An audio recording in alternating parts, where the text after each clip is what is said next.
In today's video, I'm going to teach you how to use sorting and grouping levels in Microsoft Access reports. Create a grouped report summary. Let's start by opening Microsoft Access and getting your database ready.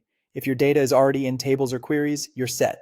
The goal is to turn that data into a clear, structured report that highlights groups and totals. Head to the Create tab on the ribbon and choose Report Wizard.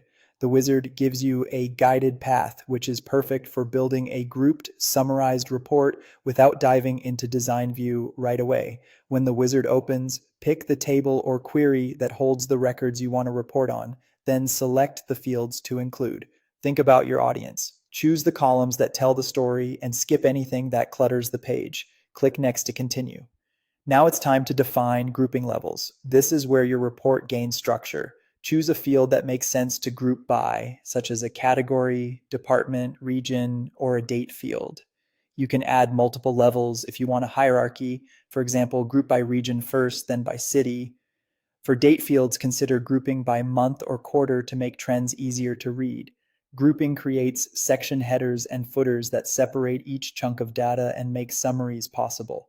After grouping, specify the sort order for records within each group. Pick one or more fields to sort by and choose ascending or descending. For example, sort by date within each department or by amount from highest to lowest. Clear sorting helps your readers scan quickly and find what they need.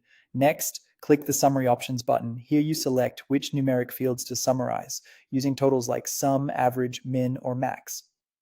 Check only the fields that matter and think about how each total supports the decisions your report should enable. If available, consider showing summaries in group footers for quick per-group insights. Follow the remaining prompts to choose the layout and name your report, then click Finish. Layout options like stepped or block affect how group headers and detail rows flow. If your report is wide, switching to landscape orientation can prevent wrapping. Pick a style that keeps data readable and consistent with your organization's look. Give the report a clear, descriptive name so it's easy to find later. That's it. You've used the report wizard to organize data with grouping, control the sort order within each group, and add meaningful summaries for a polished professional access report.